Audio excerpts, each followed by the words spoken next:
Welcome to the Stoic Tide.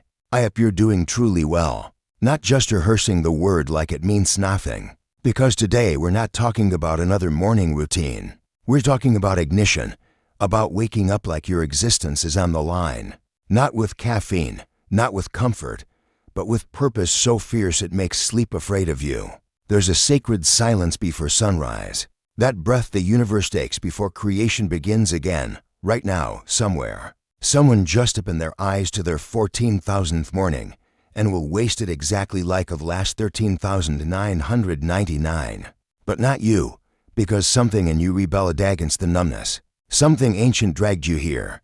To these words, toughest pulse, to this rebellion that begins not with fanfare, but with how you face the stillness before the storm. Marcus Aurelius once wrote by the faint glow of an oil lamp, "What we do now it shows in eternity." He didn't write that in peace.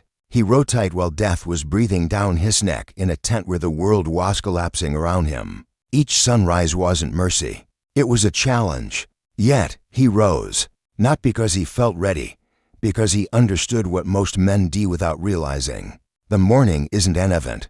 It's a mirror. It shows you who you are before the world tells you who to pretend to be. That alarm-piercing dark isn't just noise. It's the call off your lineage. Every ancestor who clawed their way through famine, war, and pain to put you here is listening to what you'll do next. You either rise to honor them or you betray them with another hour of unconsciousness. Every time you reach for that snooze button, you're not just avoiding that you're rejecting your own bloodline's victory. That heaviness you feel when you wake, that quiet suffocation and anxiety isn't stress. It's your potential threshing inside the cage you built from comfort. It's your soul gasping for air while your body negotiates with laziness. You were not created for comfort. You were forged for conquest, the kind that begins with silence, cold air, and a decision to rise before excuses can breathe. The Stoics uncovered something most people still run from. The morning doesn't happen to you. You happen to it. You're not a passenger dragged into another day. You are the sculptor standing over untouchable. Each sunrise is new clay in your hands. Most will shape nothing but a bit, but a few, the ones who feel this fire in their veins, will mold something immortal before the world even opens its eyes. 5 principles await you. Not fluffy inspiration that evaporates when life bites back. These are ancient weapons tested in fire, carried by emperors, slaves, and soldiers alike. Each one will sting like truth, but together they'll rebuild you from the inside out. So if you feel that stirring in your chest right now, that's not coincidence. That's destiny knocking. Like this video if you feel it. Comment the time you're watching. Prove you belong to the dawn. Share this with someone whose soul is starving. And remember, greatness doesn't wake up late.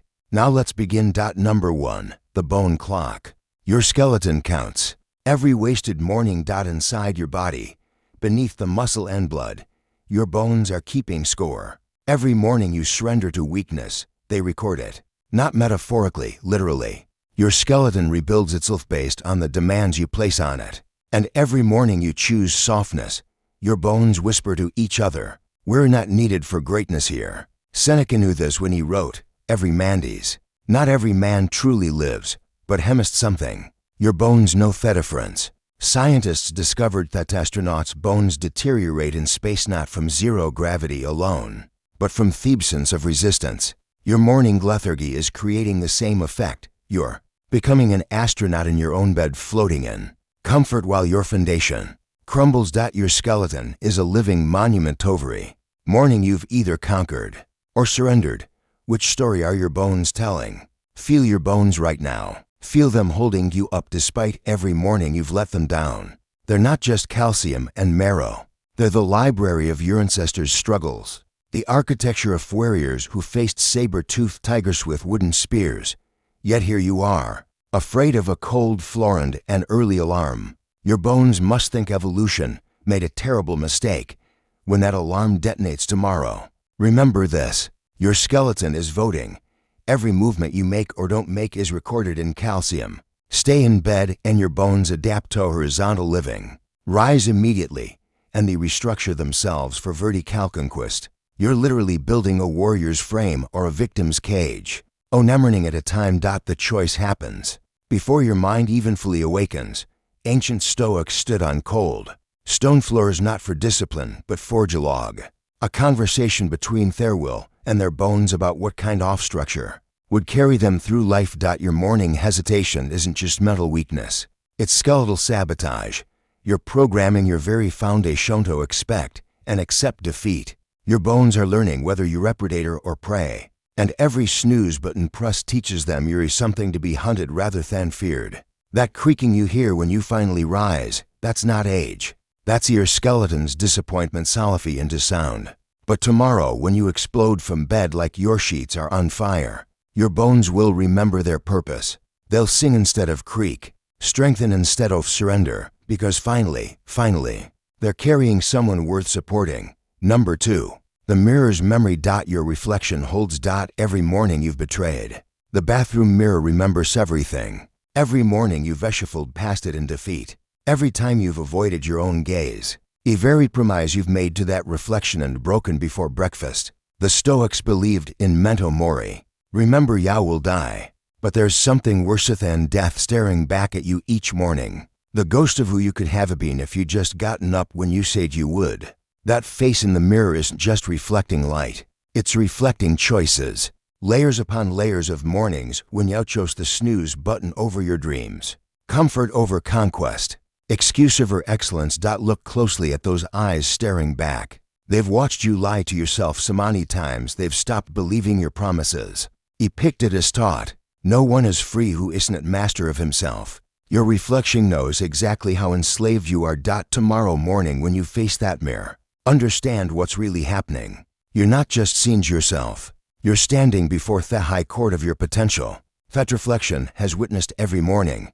You've sworn, tomorrow will be different. Then repeated the same apathetic ritual of reluctance. Your mirror doesn't judge you. It just records the evidence. And the verdict is written in the shadows under your eyes, the slump of your shoulders, the way you can hold your own gaze. But mirrors also remember victories.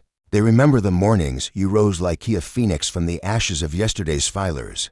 They remember when your eye shed fire, when your spine straightened with purpose, when you looked at yourself and saw a warrior instead of a warrior. Your reflection is waiting, hoping, desperate to reflect someone worth admiring again. The ancients polished metal to see themselves not for vanity, but for accountability. They understood that the hardest person to face is yourself at dawn, stripped of excuses, naked of narratives, just yowing the truth of whether you're ascending or descending. Your morning mirror is your most honest friend and your most brutal judge.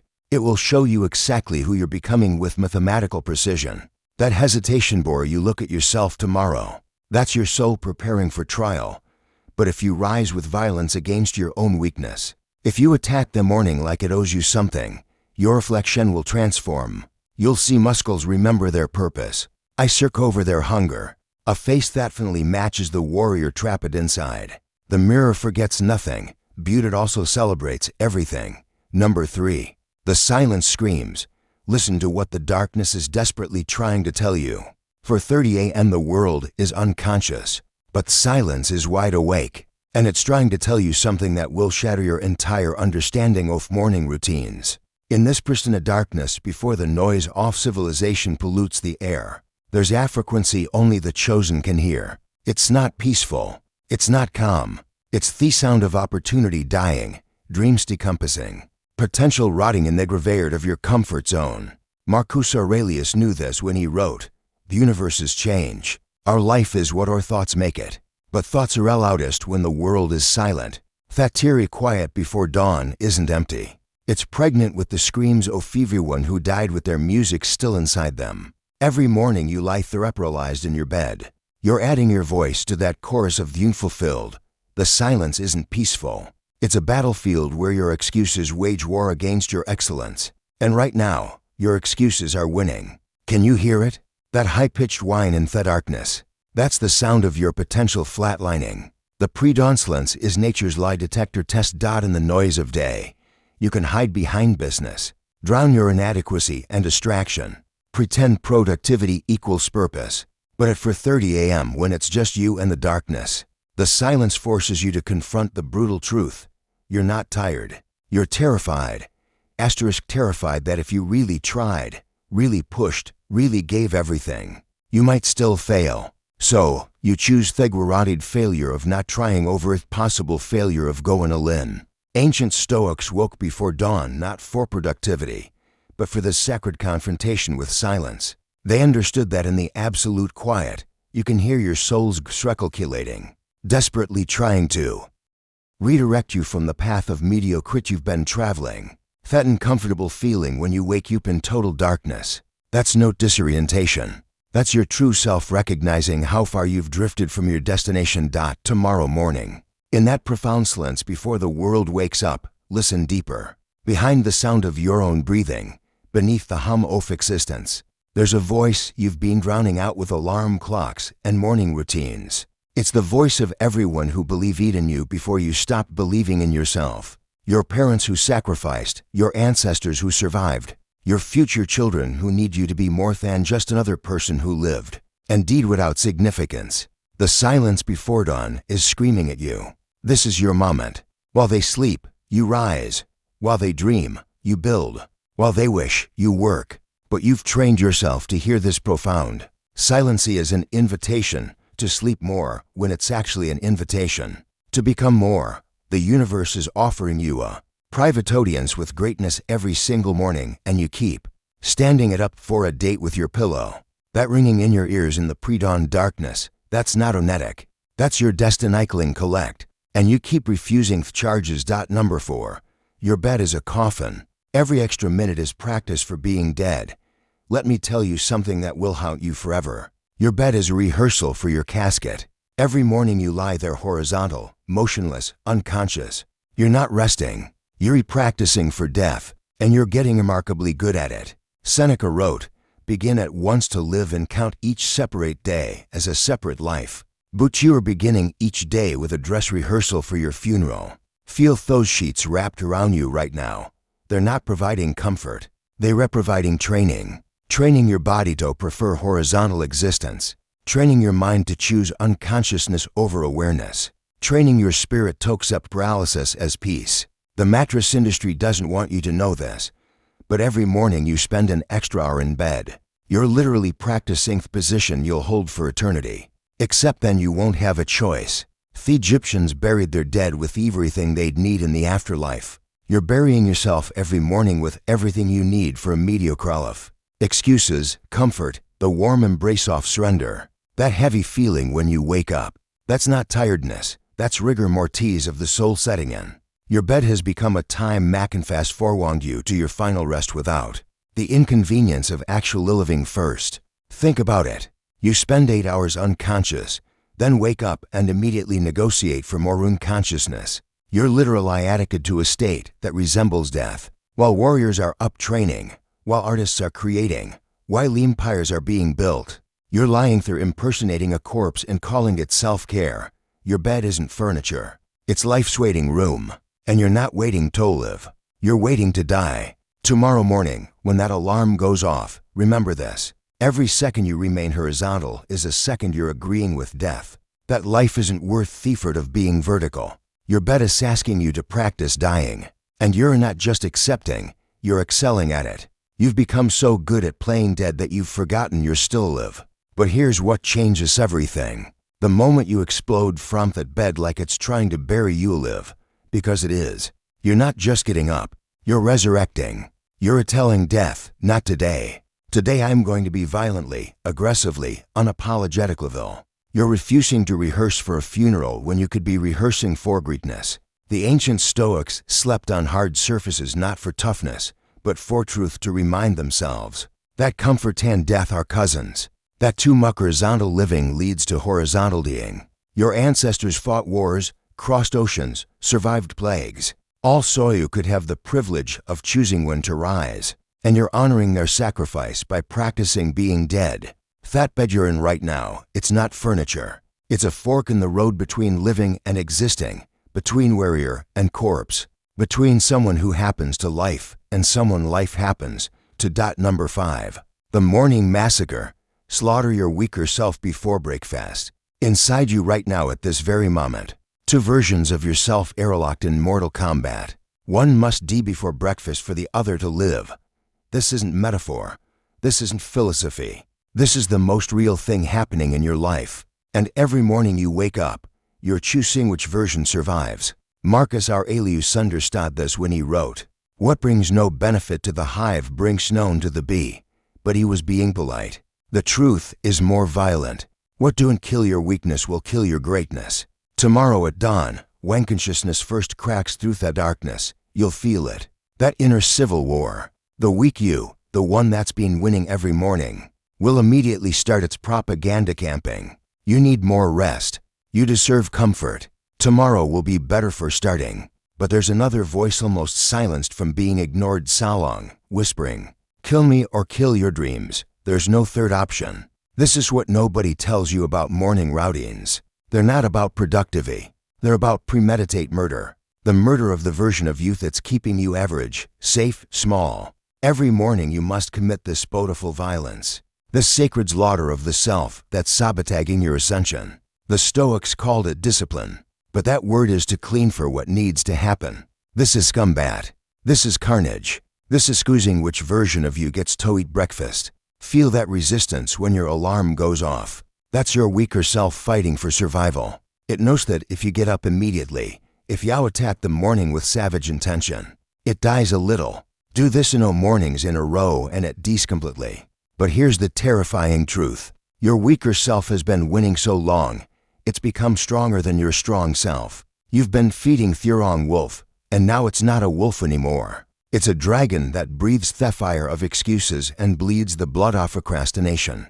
The ancient warriors had a practice before battle. They'd visualize their own death. Accept it, embrace it, so they could fight without fear. Your morning is the same. You must visualize the death of your weaker self. See it gasping for the air of comfort, begging for the mercy of more sleep, and then no mercy. You rise like an executioner who's fallen in love with his work. You don't just get out of bed. You leave a corpse in those sheets, the corpse of woe you used to be. But here's the beautiful part. When you murder your weaker self at dawn, your stronger self doesn't just survive.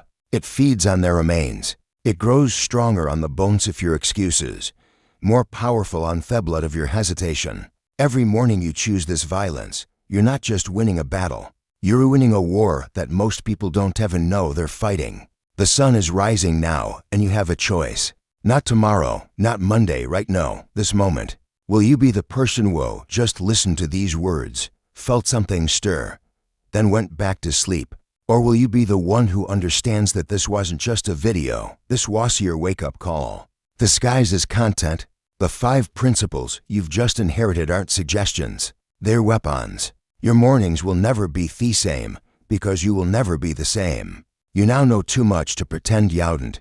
You've heard the silent scream, felt your bones keeping score, recognized your bed as a coffin, seen morning as a massacre of mediocrity. Epictetus said, "First say to yourself what you would be, then do what you have to do." You now know what you must be. A morning fellow, a dawn destroyer, a sunrise savage who treats every alarm clock like a battle cry. Like this video now. Comment your morning commitment below. Make it public. Make it real. Share this with someone who needs to wage this war alongside you. Subscribe the Stoic Titty and join the uprising of early risers wall. Choose violence against their own weakness. Tomorrow morning you know what to do. Rise like your life depends on it because it does.